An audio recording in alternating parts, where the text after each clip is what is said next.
Everybody's good? Everybody's good? Hi, how you doing? I'm Paige. A little about me, from Illinois. It's snowing outside, sorry. You all aren't used to it. Moving to Kansas was really traumatic for me for a few reasons. The first one being that it's cheese country. I'm really sorry for everyone in Florida with the Chiefs, the Bears. My team, they suck, but they're mine. And when I moved down here, I had an issue getting made fun of on a daily basis because of the way I talked, the way I spoke. I was made fun of in school. I don't know if anybody else had this problem, but I said road. I don't know. Drive on the road. And I would say milk, white, like cows. Nobody else has that problem. Well, one of the reasons that I'm bringing this up is because y'all down here, you talk funny. And I think this is an issue because you can't pronounce my home state. I am from Illinois. I'm not from Illinois, nor am I from Illinois. There's no E at the end of Illinois. And I think that this is kind of a big deal. I had to teach myself every day how to talk so I would not be made fun of. So now I say road, the way you're supposed to say it, road. I say milk, and I say wash, because I was made fun of endlessly for saying wash. I don't know if anybody else says wash, but you wash your clothes, you wash your dishes, and now I say wash. Been in Kansas for a couple years. Spent a lot of time with my best friend, my bestie. We watch TV, watch movies, hang out, do real things, plan what we're going to do for the zombie apocalypse. Anybody else knows that? We watch movies together, and it gets really hectic because we have a really hard time watching movies together. Because she's what I would like to call a questioner. She asks a question every 10 minutes. Is Edward going to die? Do you know why now we end up together? Does Ryan Gosling take his shirt off? Shut up. Anyways, I'm the watch this part person. We'll be watching a movie, and I'll say, watch this part. It's really funny. You need to focus. You need to focus on the screen. If I tell you to watch this part, it's really important. And it'll play into your question that you're going to ask me in 10 minutes. Watch this part. It's very important. And a movie that we recently watched together that almost caused the loss of life was Crazy Stupid Love. I don't know if anybody's seen this movie, but Ryan Gosling does take his shirt off. There's a pose of that. He takes his shirt off. And he does a handstand push-up. So, my bestie and I, we're watching this movie with another man friend, and we're just amazed that he's doing a handstand push-up. It's very good. We're like, we can do that. We're awesome. We can totally do that. So the three of us, we stand up and we go over to the wall. And it turns out I can't do that. I can't even do a handstand. I can't flip over. I pinched 2 nerves in it. Just trying to get into my handstand position. So I'm out. Man friend, he flips over and he rips his jeans in a very awkward area. And he usually goes man. Luckily that day he does his 2 push-ups upside down in his handstand position. The whole time he's crying because there's a draft, which was really awkward because I know him for a long time. He's just like, there's a draft. Everything's cold. I don't know what to do. But he does 2 push-ups. Very manly, very masculine. Bestie, she flips over perfectly and can handstand perfectly. No issues.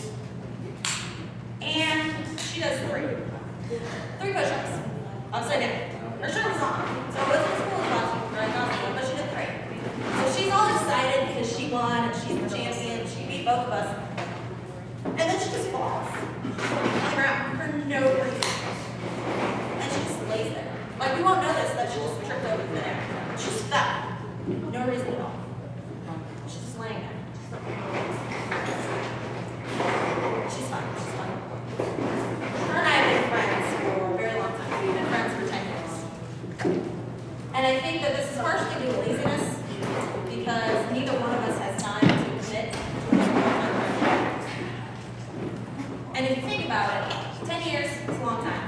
Most marriages don't last that long. And that's 10 years of lies, skeletons, secrets.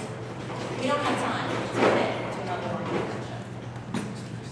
One of the reasons she loves me is because she has a bad habit of driving like a NASCAR driver. A few years ago, we were driving down 169 highway.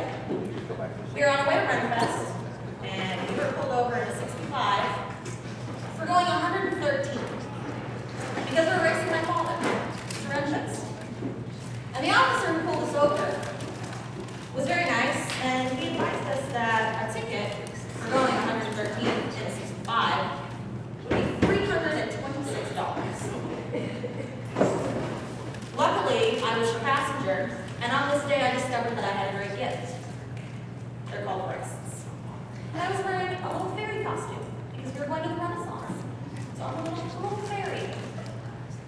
And the officer decided that he was going to let us go. He decided we were going to have a fun time at Renfest, have a good day, ladies. I'm going to not give you this $326 ticket that you're going to have to explain to your parents when you get home because you're just 16. And then after that, every time she gets pulled over and I'm a passenger, we get out of the ticket because I was given this great gift. I don't know why.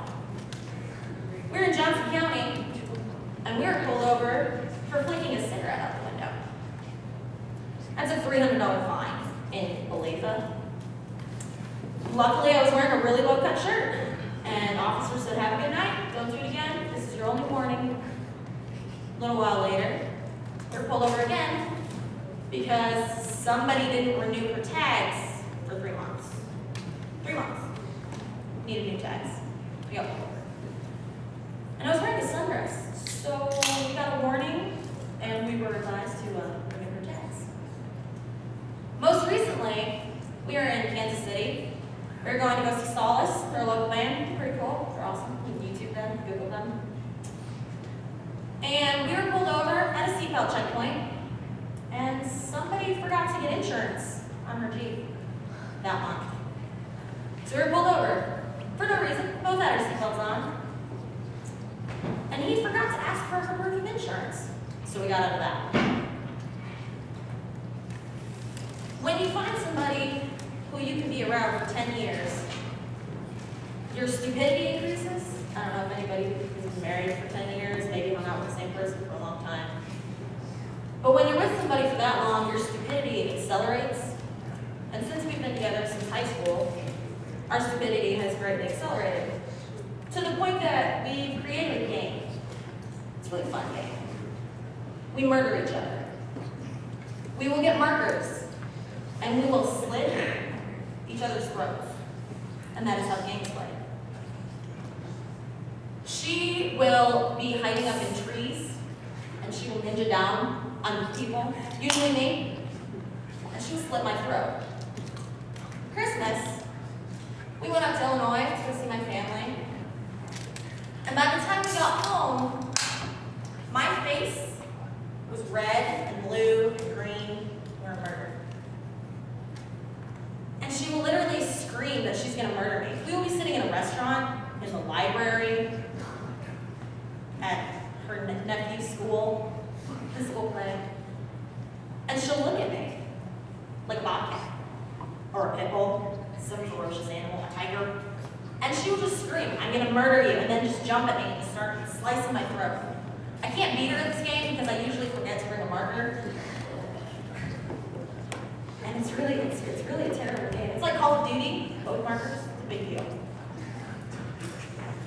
She hid under my cabinet one day when I was doing dishes, and she popped out, murdered me, screamed, "I'm going to murder you," murdered me. I was so scared I didn't understand why my cleaning stuff was talking to me. It's terrible. It's a terrible story. I woke up one morning with marker all over my face. I had a mustache. She murdered me with a mustache. And she doesn't have a key to my house. I don't know how she got in. I don't know if she came through a window. She won't tell me. But she got into my house somehow, and I'm still not sure. I think my dog may have let her in. I'm not really sure. I have a dog door. She might have crawled through that. I don't know. But she definitely murdered me. She also likes to hide in your back seat. So when you all are leaving, it's very important that you check the back seats. Because now that I have informed you of the games, you are now all players. It's like the Hunger Games. You don't have a choice now. You all know about the game. You've all been warned. So you now have to play. So I hope you brought markers. I've been looking for a marker for the past hour. I can't find one. So I'm going to get murdered probably within the next 45 minutes. And I have a red mark across my neck because she's going to come find me because she knows that I'm talking about this game. And there's a little brunette lurking around, and she has a marker.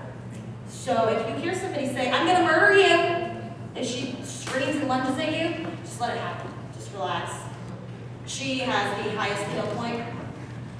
She, behind you, look out! Oh, you got murdered. How do you feel? You smell? You were warned. You have to play. It's not a choice.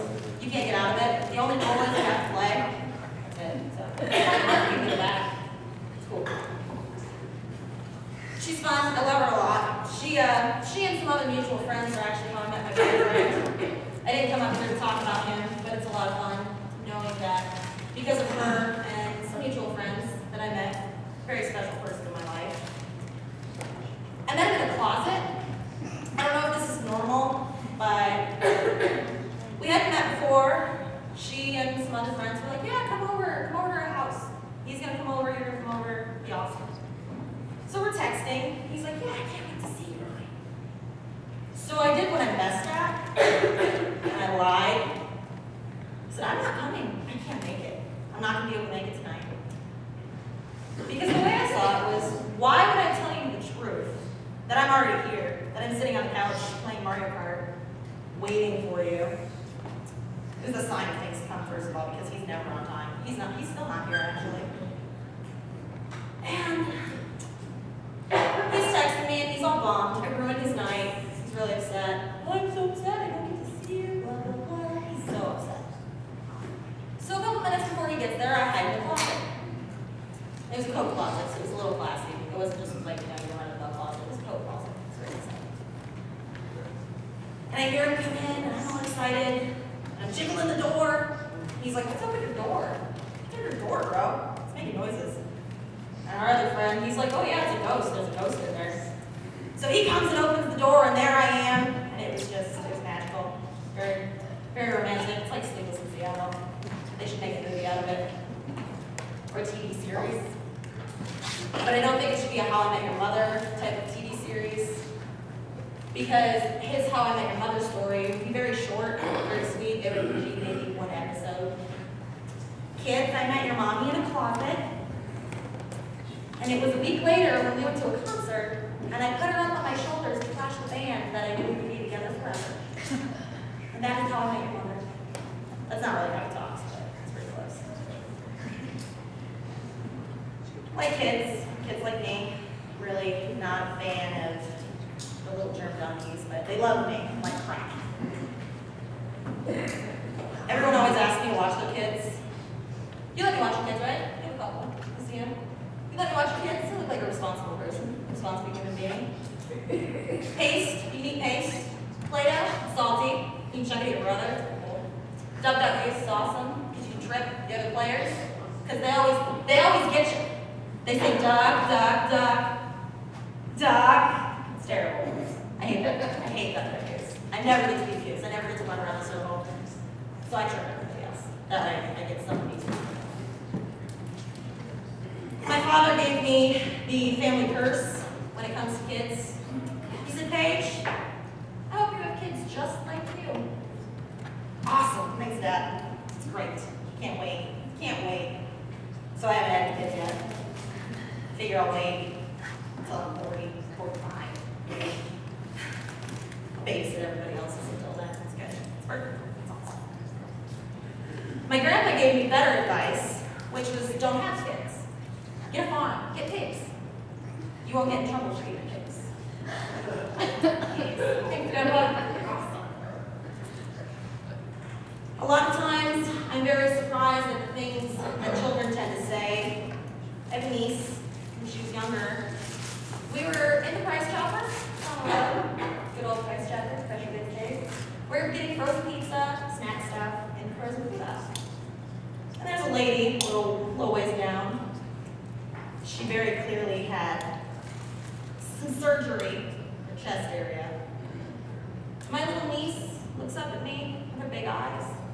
She says, "Hey, Paige." I said, "What?"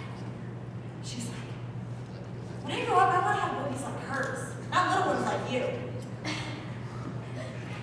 The guys aren't small, kid. You're small. I can squish you. I can't shop here anymore because I see this lady all the time, and she's just, that little girl thinks my boobs are huge. I'm so embarrassed, and I don't even know like what to think. I don't remember saying stuff like that when I was a kid. She did. That lady's boobs are huge. I want boobs like hers. Well, if you want boobs like that, you're gonna have to find somebody with a lot of money. And in that case, I see a full bodybuilder in the future. You're gonna be great. You're gonna be awesome.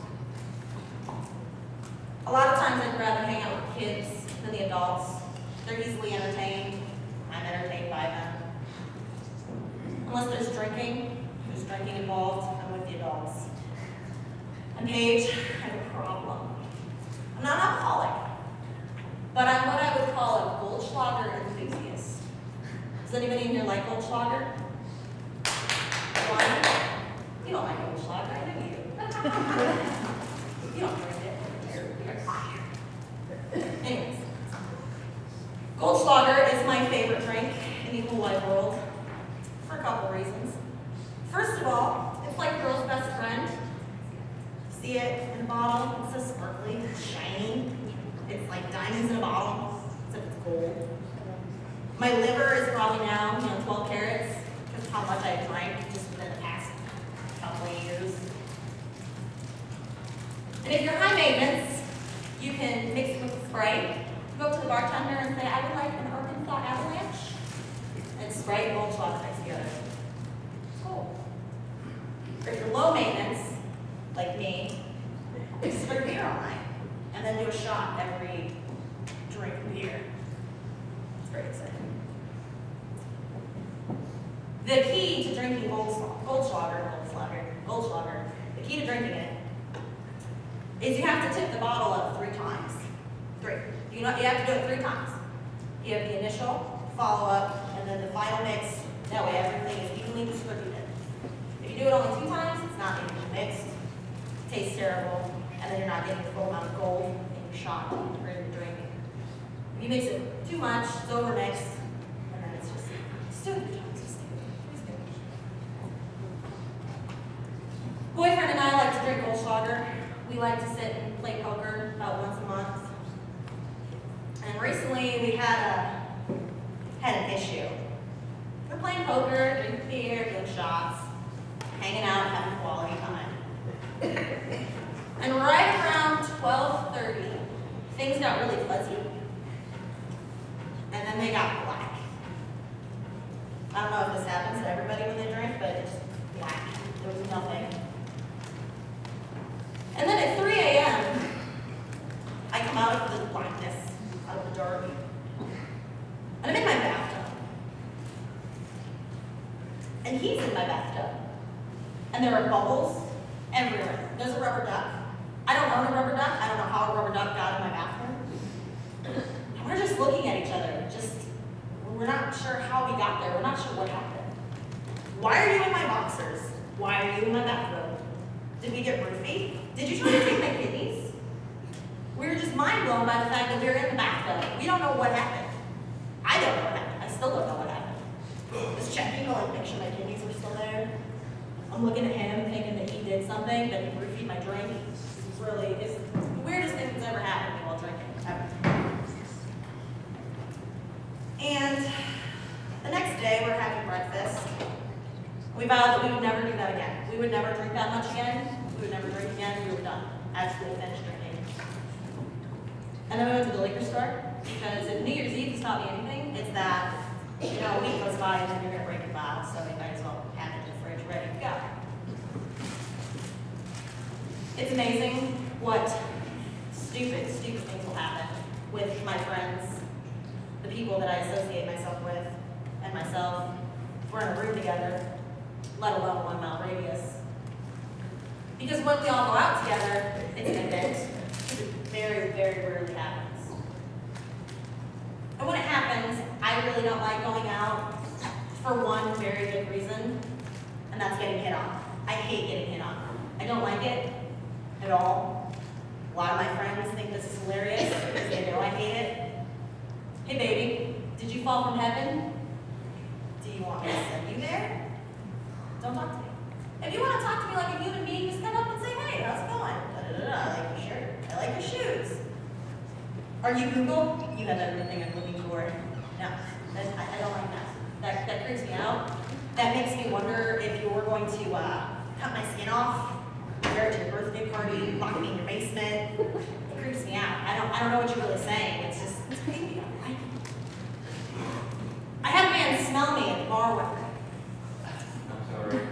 Bestie and I were standing up at the bar waiting for my drink. And this man, he'd been lurking in the corners of the bar all evening. I saw him. I knew he was there. I didn't see him come up behind me. And he came up behind me and he went. And then to Bestie, he goes, did you smell her? She smells delicious. And I can't think of anything to say to this man.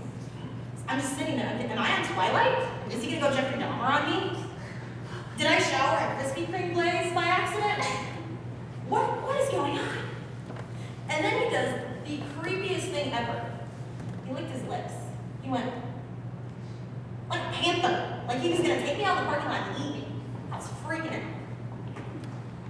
And usually when I get this freaked out, I have to turn my Chicago on.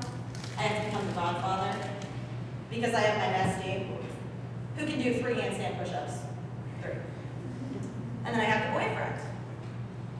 So I tell them, handle my night work, take care of this. And then they disappear, and then I never see them again. So it all works out. I don't have to drop. And then I can drink my Arctic Avalanche and be happy. Do you ever think about Goldschlagers? I don't know if you understand. If you drink this, it'll make your breath minty all night, so you don't get beer breath. It's a fact. If you leave here with one piece of information, I hope it's that. If you drink Goldschlager, you will not have bad breath. Very important. I had a man recently tried to take me home to meet his cat. He had a cat. He was recently divorced and he had a cat. And he wanted me to come meet his cat and watch Disney movies. And I didn't go to his house. I was really afraid that he was going to put me down in a hole. I was very scared. The worst, though, is getting hit on at work. Work in retail. So I'm around people all the time. I talk to people. I see people. They talk to me. They see me. And this little guy came up. He's a baby, little firefighter. He was like 20. Really cute. This little guy. He's just killing time. And I can tell he's bored. Just wants somebody to talk to. I'm like, oh yeah. Da, da, da, da. Turns out we have some mutual friends from Lansing, from the Valley, from the fire department. And turns out he likes going to the gun range and shooting his gun. Well, I like going to the gun range and shooting my gun.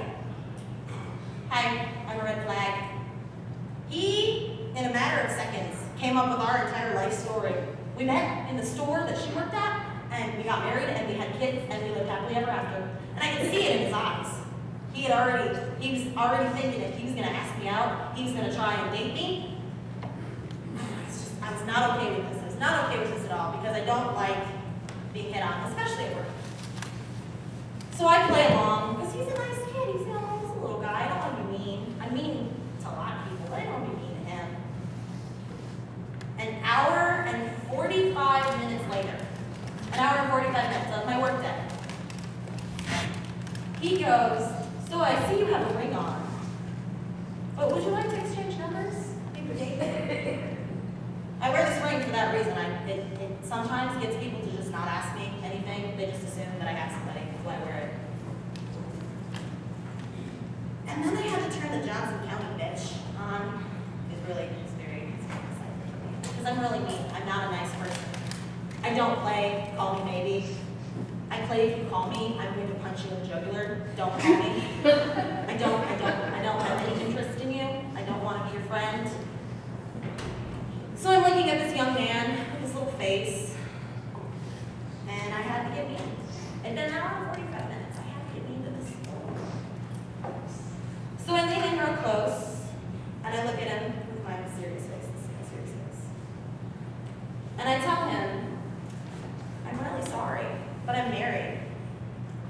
And between my husband's mistress and my mistress, I don't think we have time to add in a fifth player.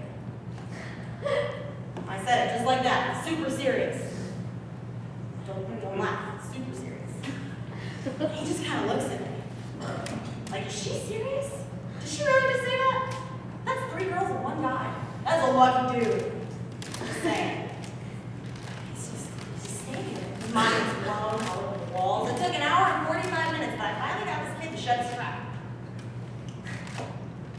And then, after a couple minutes of him just standing there awkwardly, because he didn't know what to say, I said, thank you. You know, if a position opens up, I will definitely call you. He didn't give me his number, though. He just kind of left. It was really awkward. He just kind of ran out. I don't mean to be a mean person, but inside of me, there's this really vicious female. I really don't like it. I don't like going out. I don't like it. I don't like getting hit on. I don't like going out. If I'm dancing with my friends, I don't want you to come up and dance on me. I don't want your package or your junk anywhere below my belly button, especially my knees, because midgets kind of freak me out. If you haven't been drinking Goldschlager, I really don't want you breathing on me, and I really don't want you to talk to me. I don't want to hear your life story. Just leave me alone. Just leave me alone. I'm like one of those plants in the Amazon. I'm really pretty, and then the little bugs, they land on that plant, the plant eats them. I don't mean to be this way, but it's just the way I am. And it comes from being raised solely by my father. I don't take any crap from anybody, especially boys, because boys are bad mix. First thing my father taught me, boys are bad. Don't hang out with them. Don't talk to them.